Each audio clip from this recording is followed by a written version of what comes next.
السلام عليكم جميعا ورحمة الله وبركاته.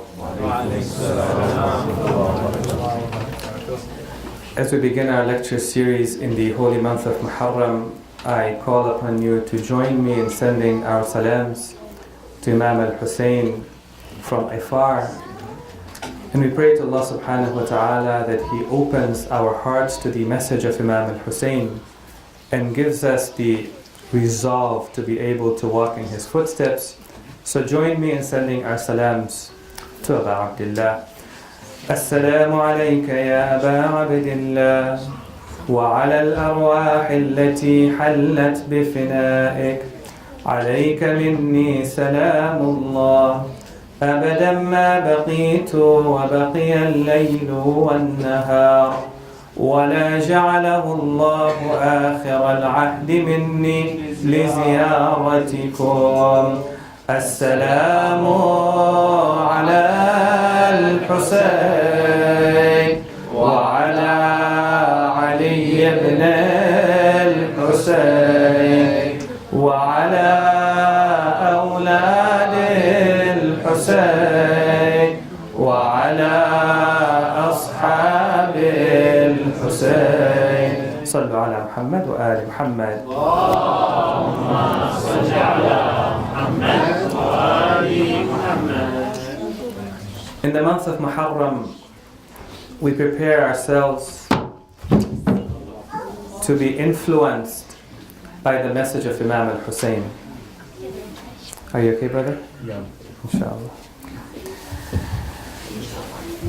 We open our hearts to the inspiration of Imam al-Hussein. And it's important for us to prepare our minds and also to prepare our hearts. You'll find that there are many people who understand the message of Imam al-Hussein. I'm sure you'll find university professors who could introduce Imam al-Hussein better than I or you can introduce. But it doesn't change their lives. It doesn't make them a Husseini. Sometimes it doesn't even make them a better person. And the reason is that they have not internalized the message of Imam al-Hussein. It has reached their minds, but it has not sunk into their hearts. Allah subhanahu wa ta'ala says in the Quran that the primary function of the heart is to understand. And if you want to bring about change in your life, you have to understand the message of Islam and experience it in your hearts.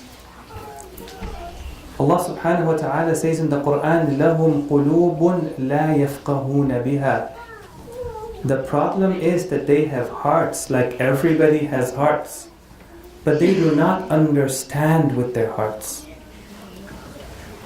So the question that I would like to look at tonight is, how do we prepare our hearts to partake and experience the message of Imam al-Hussein from the tragedy of Karbala? And the best of role models that we have are the Ahlul Bayt alayhimus salam. So how did the Ahlul Bayt alayhimus salam ask us to prepare ourselves before we come for the majalis of Aba Abdullah? And I want to share 3 points with you. And if you want, you can note these points down as well.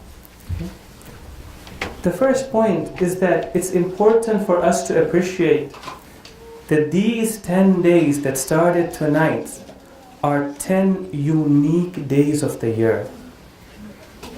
There are no other 10 days like them. In the month of Ramadan, you know that the last 10 nights and days of Ramadan are the most important 10 nights and days of the month of Ramadan. And the Prophet of Allah taught us not to lose even a moment of it. Take advantage of every moment. The first 10 days and nights of Dhul Hijjah are the most important days and nights of Dhul Hijjah. In the hadith of the Holy Prophet, he says that no deed performed at any time of the year can be better than the deed that you perform in the first 10 days and nights of Dhul Hijjah. And so you don't want to waste even a moment of it. In the same way, these 10 days and nights are a unique opportunity. What we can achieve together on these 10 days and nights, we will not be able to achieve at any other time of the year. So every moment counts. Not only those moments when you are here in the lecture, but even the moments that you are at home, even the moments when you are at school, even the moments when you are at work, every moment counts. And it's an opportunity for us to develop our love for the Ahlul Bayt, to strengthen our connection with the Ahlul Bayt, because we're going to need that in the rest of the year. One of the things that the Ahlul Bayt have taught us is that if you want to strengthen your connection with us, then when we are celebrating, you celebrate. And when we are grieving, you have to be grieving as well. The first Imam, Amir al-Mu'mineen alayhi afdalu salati wa salam. Allahumma salli ala Muhammad wa ali Muhammad. He says in a beautiful narration, وَاخْتَارَ لَنَا شِيعَةً يَنْصُرُونَنَا. God has chosen for us followers who help us. What is the sign of these followers? يَفْرَحُونَ لِفَرَحِنَا وَيَحْزَنُونَ لِحُزْنِنَا. When we are happy, they celebrate with us. And when we are sad, they grieve with us. وَيَبْذَلُونَ أَنفُسَهُمْ وَيَبْذُلُونَ أَمْوَالَهُمْ وَأَنفُسَهُمْ فِينَا. And they're willing to give, to sacrifice their wealth and their selves for us. أُولَٰئِكَ مِنَّا وَإِلَيْنَا. They are counted as one of us and they are associated to us. The first thing that we must tell ourselves as we start tonight is that these 10 nights and days are an opportunity that we do not want to miss. Secondly, our lifestyle has to change during these 10 days and 10 nights. Sometimes we think that the only change that happens is that every night in these 10 days, we will be coming to the center and spending 2 to 3 hours over here. And our regular evening programs are going to go out of the window. And maybe the next day the children will not be able to wake up as early for school. What we see from the teachings of the Ahlul Bayt is that your days and nights are supposed to be completely different. The 6th Holy Imam or the 8th Holy Imam, he says in a hadith, and you want to listen carefully to this hadith. فَعَلَى مِثْلِ الْحُسَيْنِ فَلْيَبْكِ الْبَاكُونَ. Then for the likes of Al-Hussein, should those who cry, cry over them. فَإِنَّ الْبُكَاءَ عَلَيْهِ يَحُطُّ الذُّنُوبَ الْعِظَامِ. Because when you cry genuinely for Al-Hussein, it even wipes out some of your greatest sins. Then he starts to describe his own father, the 7th Holy Imam, during the first 10 days and nights of Muharram. So he says, قال كان أبي إذا دخل شهر المحرم لا يرى ضاحكا. My father, when the month of Muharram would enter, you would never see him laughing. You would never hear him joking. وكانت الكابة تغلب عليه حتى تمضي 10 أيام. And the sense of grief and sorrow would overwhelm him until 10 days would complete. فَإِذَا كَانَ يَوْمُ الْعَاشِرِ. And when the 10th day would come, the day of Ashura would come, كَانَ ذَلِكَ الْيَوْمِ يَوْمَ مُصِيبَتِهِ وَحُزْنِهِ وَبُكَائِهِ. That day was the day of his sorrow, the day of his grief, the day of his tears, when tears never stop flowing. And he used to say, وَيَقُولُ هُوَ الْيَوْمُ الَّذِي قُتِلَ فِيهِ الْحُسَيْنِ. This is the day on which Hussein was martyred. Now I have a few recommendations that I want to share with you. together, let us make some of these lifestyle changes. 1. During these 10 days and nights, all of our celebrations and festivities have to go out of the window. They are no longer important. It may be that some of you, your birthdays happen to be during these 10 days and nights. During these 10 days and nights, your birthdays are not important. Believe me, your birthdays are not as important as you think they are. I know it's very hard for some people to digest and to palate this, and we're going to talk about it. We're going to talk about how to put life into perspective, to see the greater purpose of life. But I tell you that these celebrations that we have during these 10 days and nights, let us not give any importance to them. These are the days of grief. 1. 2. Let us create an atmosphere of Muharram wherever we go. In our homes, in our cars, if you can, even in your places of work. There should always be a visual cue that reminds you you are in the month of Muharram. These are special days and special nights. At home as a family, come together, and the way we've put up black in the center, put up black in your houses. Yarhamukumullah. Even if the only thing you have is the flag or a banner, put it up in your house. Put up that flag. Right? When you are in the car, listen to Latmiya. Listen to Nawha. Turn off Z95. Right? For these 10 days and 10 nights, let's change our lifestyle. Listen to a lecture instead. You go to work, have a visual cue over there that reminds you that you are in a particular time of the year that's different. 3. Let us take a break from committing sins. And let us perform all of our wajibat. Right? Those things that we do which are haram, let's take a break from them. The haram relationships that we have, let's cut them off. Those wrong conversations that we have online sometimes, take a break from it. Just for 10 days. I tell you what happens when we commit sins during the day and we come for the lecture of Imam al-Hussein in the evening. You feel miserable. You feel a lot of pain and agony and suffering in your heart. Because on one hand, you know what you're doing is wrong. On the other hand, when you come over here, you feel miserable that you're doing that thing. And the human heart doesn't like to suffer. Nobody likes to go through anguish. So we start coping with it. And how do we cope with it? If we don't want to stop committing sins, doing those things which are wrong, how do you cope with it? You cope with it by telling yourself, I don't like to come for these lectures. Or when we come for them, we don't like to listen to what is being said. Or if we listen to it, we don't accept it in our hearts.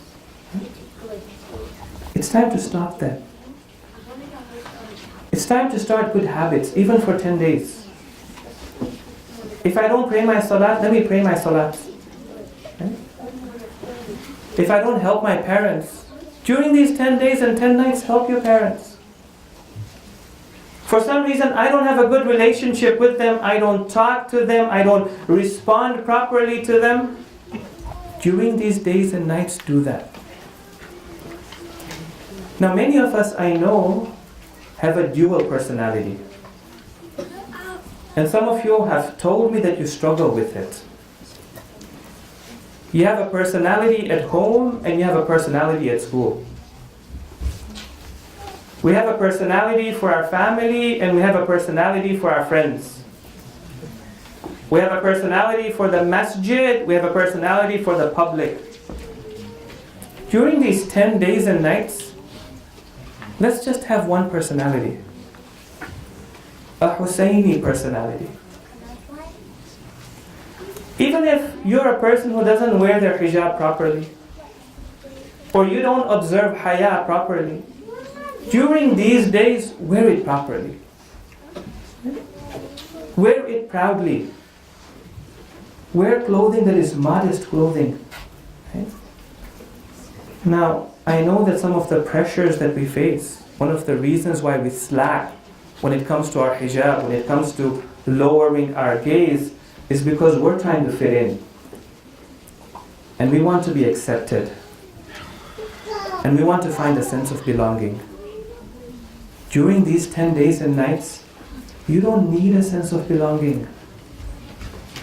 You belong to Imam al-Hussein. You are his property. You are his companion. Every night when you walk into this particular center, I want you to think that you are walking into the tent of Imam al-Hussein on the night of Ashura. And ask yourself, what would a companion of Imam al-Hussein do? So number 2, let us change our lifestyle during these days. Number 3, let us shed tears for Imam al-Hussein. Cry for him. Have an emotional attachment to him. Every night we're going to be having a lecture. And maybe you'll be listening to a lot of lectures online as well. And those lectures are equally important. However, the Ahlul Bayt alayhimus salam, in the month of Muharram, their focus was on having an emotional relationship with Imam al-Hussein. I want to share with you a beautiful hadith from the 6th Holy Imam, Al-Imam al-Sadiq alayhi afdal as-salati was-salam. Allahumma salli ala Muhammad wa ali Muhammad. He's talking to a companion who comes to him from Iraq. His name is either Masma' or Musma'. He says, Ya Masma', anta min ahli al-Iraq? Are you from Iraq? Ama ta'ti qabr al-Hussein? Do you not go and visit and do the ziyarah of Imam al-Hussein? Qultu la. Masma' says, I said no. أنا رجل مشهور من أهل البصرة. I'm a very famous person from the people of Basra. وعندنا من يتبع هوى هذا الخليفة. And amongst me, people who are around me, are those who support the current Khalifa. And I am afraid that if I were to go for ziyarah and to show my love for the Ahlul Bayt, they would go and report it to the Khalifa. Now listen to the conversation. So the Imam says to him, قال لي أفما تذكر ما صنع به? Do you not remember what happened to Al-Hussein? Do you recollect? Do you remember the tragedy that happened to him? قال بلى. I said, yes, I do. قال. Now listen to the question the Imam asks. Imagine if today you had the opportunity to go into the tent of our 12th Imam, and you sat there and you told him that we have a program at the Husayniyah for Imam al-Hussein. And you say to him that we remember the tragedy of Karbala. Do you wonder what is the first question that he would ask you? Here is the first question. قال فتجزع. Do you cry? Do you weep? Do you feel sad? Do you break down? Do you feel unnatural? These tears that flow from our eyes are a sign of our love for the Ahlul Bayt. We need to build that love. It's the most important capital that you have in your life. During these days and nights, I hope that the Ahlul Bayt will become more dear to you than anybody else. Somebody asked our first Imam, how much did you love the Prophet of Allah? Our first Imam says, I loved him, we loved him more than we loved ourselves and our fathers and our mothers and our wealth. We loved him more than a thirsty person loves cold water. When you love them so much and you hear about what happened to them, tears start to flow from your eyes. So listen to what he says. قَالَ إِي وَاللَّهِ, yes, by God I cried. وَاسْتَعْبِرُ لِذَلِكَ, and tears flow from my eyes. حَتَّى يَرَى أَهْلِ أَثَرَ ذَلِكَ عَلَيْهِ, until my family can see that I am in a state of grief. I'm not anymore in a normal state. فَأَمْتَنِعُ مِنَ الطَّعَامِ, I even stop eating sometimes. حَتَّى يَسْتَبِينَ ذَلِكَ فِي وَجْهِ, until they can tell that I have not been eating when they look at my face. فَقَالَ رَحِمَ اللَّهُ دَمْعَتَكَ, then he said, may Allah have mercy upon your tears. And later on he said to him, أَمَا إِنَّمَا سَتَرَى عِنْدَ مَوْتِكَ حُضُورَ آبَائِي لَكَ. He says, I make you a promise. If you cry for Al-Hussein during the last moments of your life, my parents, my fathers, Imam Al-Hussein, will come to welcome you into the hereafter. Now, one of the questions I come across is that, what if I can't cry for Imam Al-Hussein? What if I never developed the ability to cry for Imam Al-Hussein? I wasn't raised like that. And our culture is a different culture. We don't cry when we commemorate somebody's life. When you have Remembrance Day ceremonies, you remember somebody who passed away 100 years ago.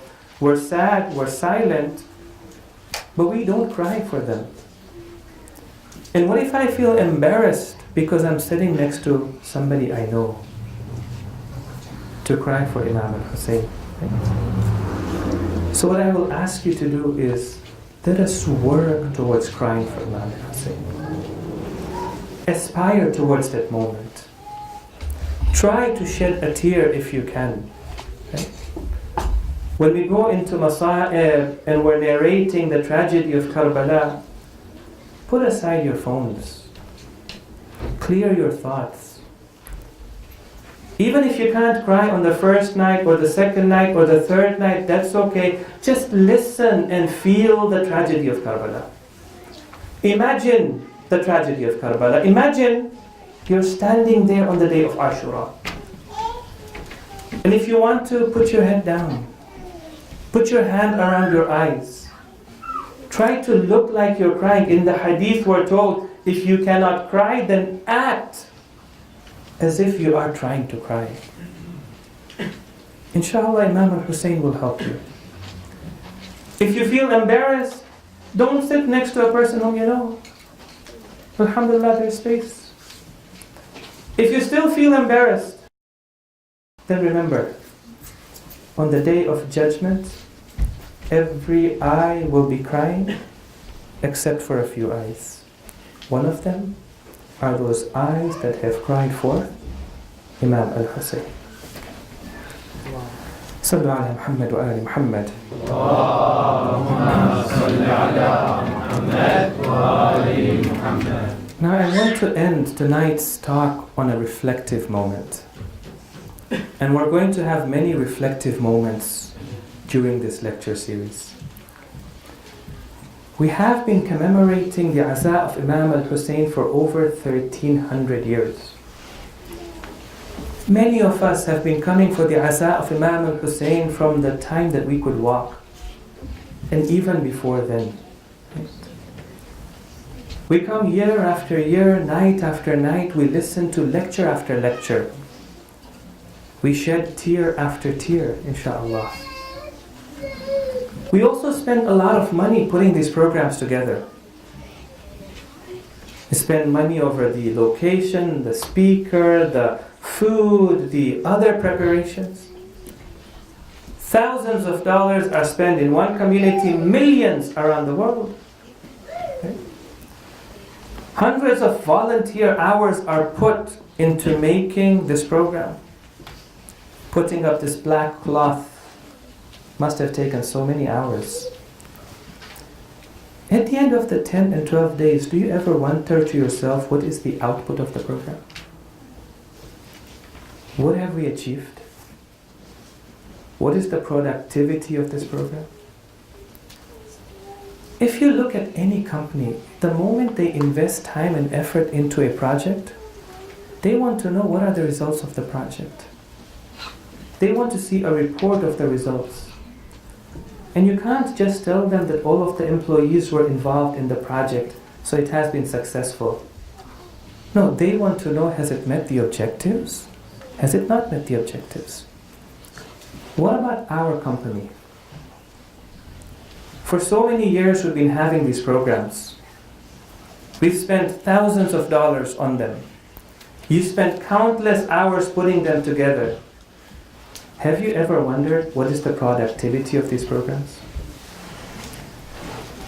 Just saying that every night 200 people came for the barnamaj, for the program, is not enough.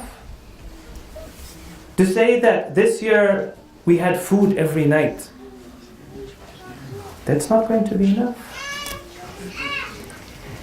So the questions that we need to be asking is, does it make me a better person? Year after year, am I becoming a better person? When I come out of these 12 days, am I a changed person? To me, it seems that year after year, our aspirations are going lower and lower. The bar is being lowered, the standards are being lowered more and more.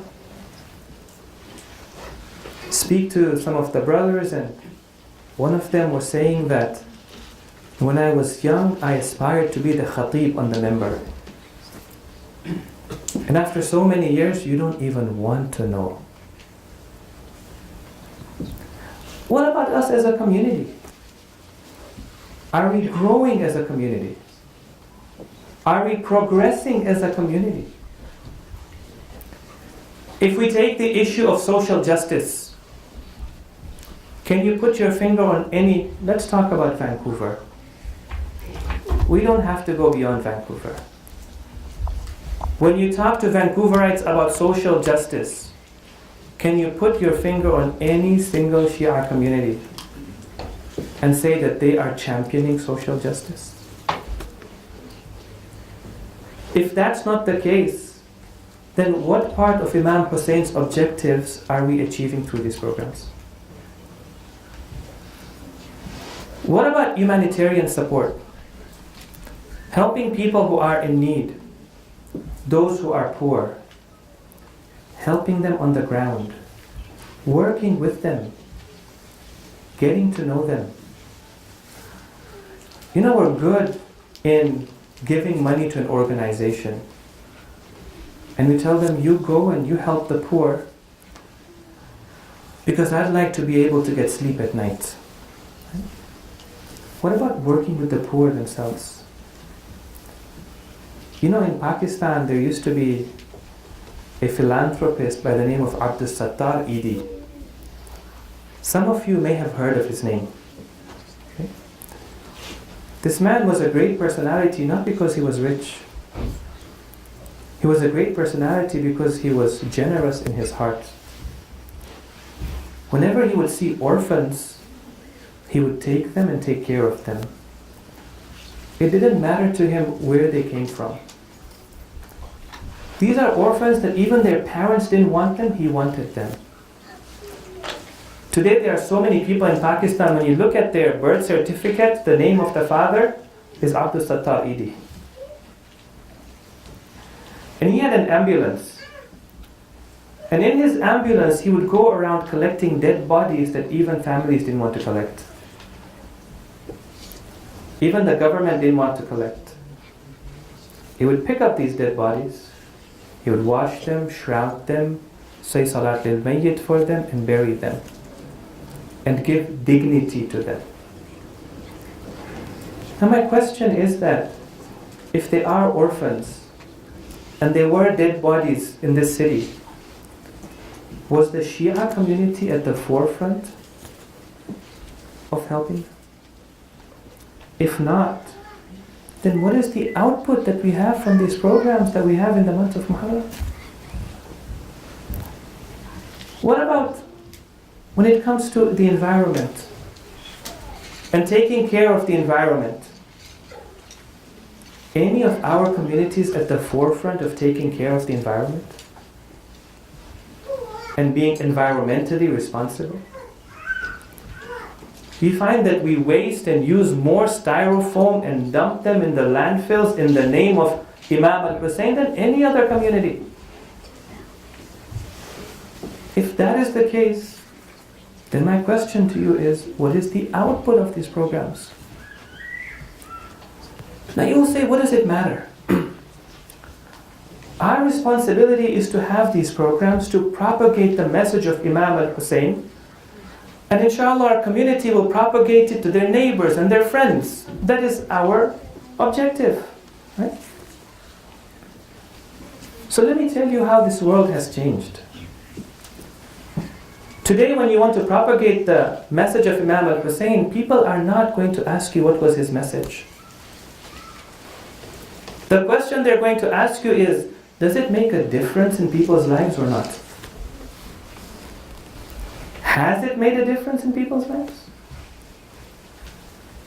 You know, recently there was a hurricane in Houston, Hurricane Harvey. And the hurricane hit Houston so hard that many of the areas of Houston were underwater. And many people lost their homes and their shelters.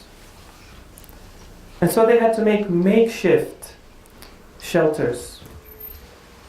School gymnasiums, people who had big warehouses, they turned them into makeshift shelters. Now there's a pastor there or a priest over there by the name of Joel Osteen. Some of you may have heard of his name. Yeah? He's so inspiring, he's so popular, he's so good at presenting his message and inspiring people that he doesn't just have a church, he's got a mega church. He sells ticket on Ticketmaster too. He sells ticket on Ticketmaster too. Right? I mean, it's huge churches, people coming in there. But when this hurricane hit Houston, for whatever reason, he didn't open up his church and turn it into a shelter.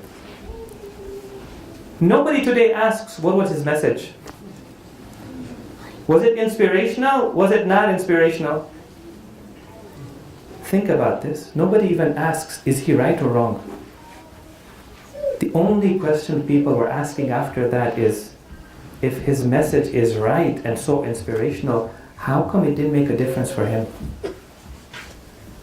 And it didn't make a difference for his community. We want to go out there and spread the message of Imam al-Hussein. People are going to ask us, does it make a difference to your community? What if somebody came and asked you that this winter was a very harsh winter? The snow fell 5 to 6 times. Temperatures were below freezing for a very, very long time. Tell me, how many Shia communities opened up their centers and turned them into a shelter? How many? Then you tell them, but our Imam Hussein is a great Imam. Then what do they tell you? If he's such a great inspiration, how come he hasn't made a difference for you people? And why is he going to make a difference for us if he hasn't made a difference for you? So my question to you again is, what is the output of these programs if we're not progressive as individuals and as a community year after year? Now we want to change that. Especially this year, we want to change that. And I hope together we can be part of that change. And it begins by changing ourselves. Now inshallah, I'll introduce the topic of discussion tomorrow evening. But tonight, I'm going to make 2 promises to you, and I want 2 promises from you. And I think that's a fair deal. I promise you one, that the material that we talk about is not going to be complicated. It's not going to be difficult. It's going to be simple material that you have to think about. And that I will demand from you, that you think. Okay. And secondly, I also promise you the material is going to be relevant material. It's going to be something that makes a difference in your life. You should be able to walk away out of that door every night and say to yourself, here is one thing I can do differently in my life. If you can't do that, you come to me after the program and you say, you didn't keep your promise today. Okay? In return, I ask from you two things. The first thing I ask of you is bring a notebook and a writing utensil. And write down some of the important notes that are mentioned in the lecture. If you don't write them down, you're not going to remember them throughout the rest of the year. If you don't write them down, you're not even going to remember them in the third majlis. So one, write it down. Two, talk about it. Some of you come as a family. When you're going back in your car, you're going home, as a family, talk about the material. What did the speaker say today? What do you think about it? Everybody should join into that conversation and have a conversation about it, inshaAllah. Sallu ala Muhammad wa ali Muhammad. Allahumma salli ala Muhammad wa ali Muhammad. For tonight, let us take our hearts to Karbala. And imagine yourself tonight, Bainul Haramain, between the haram of Abbas and Hussein. And though we wish to be in Karbala tonight, let us take our hearts over there by doing tawassul to Aba Abdullah.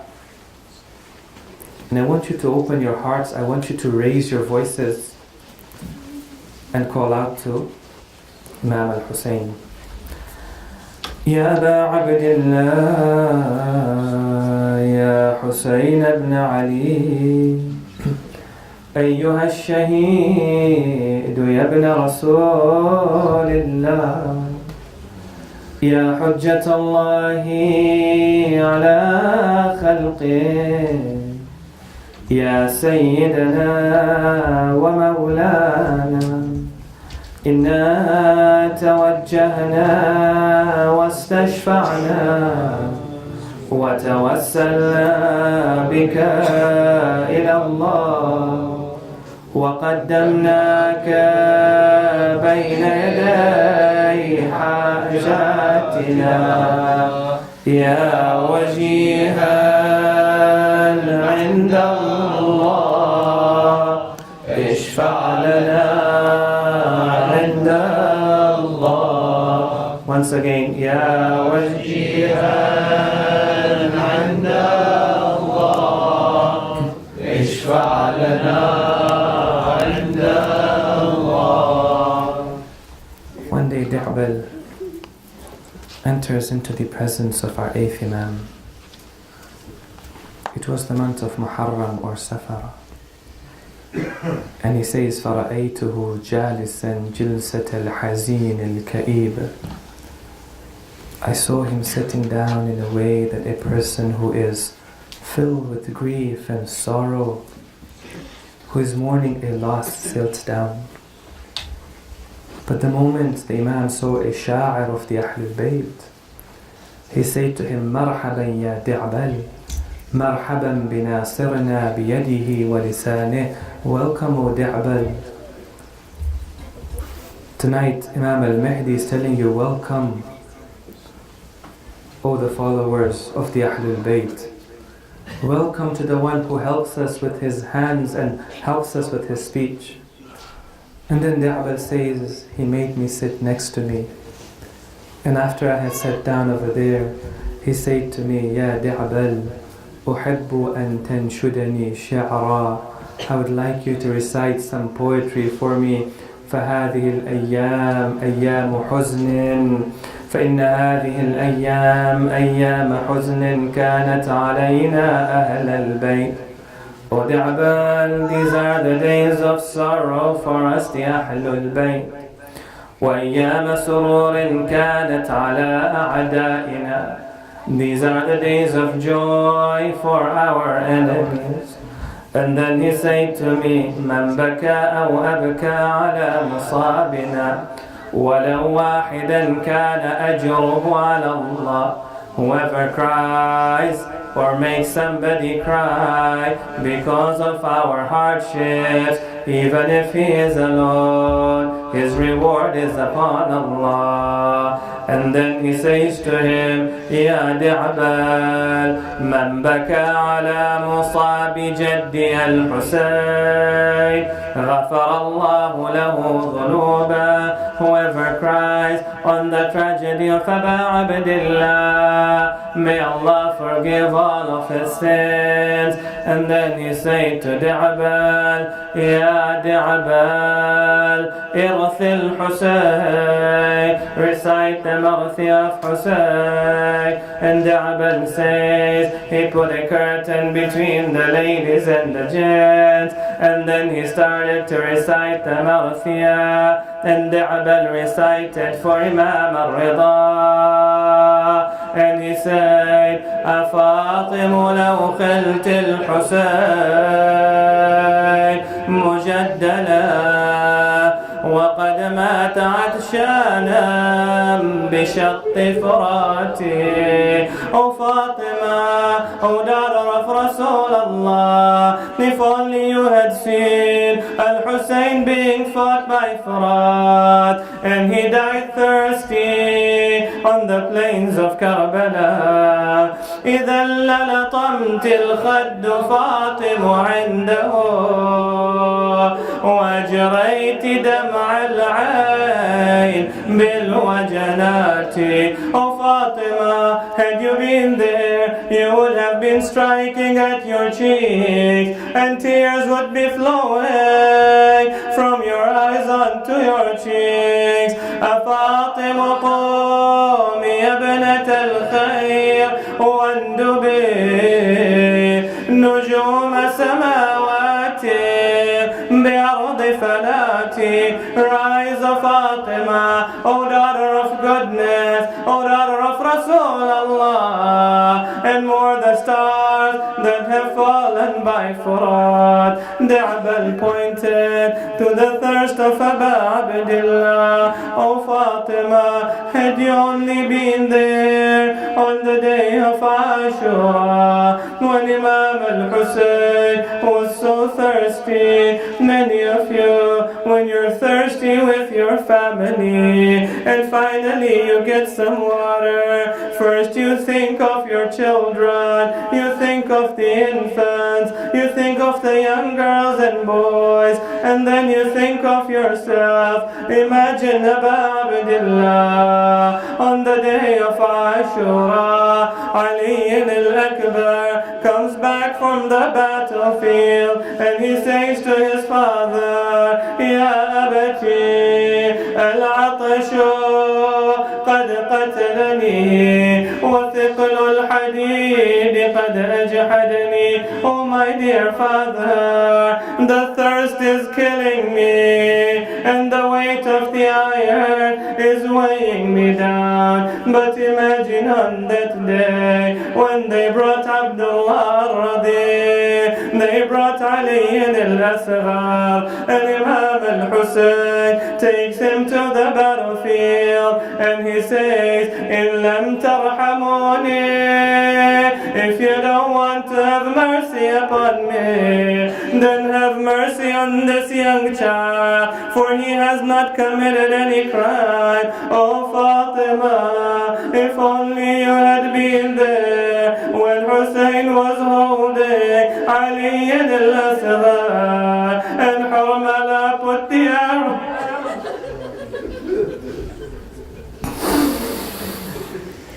سيعلم الذين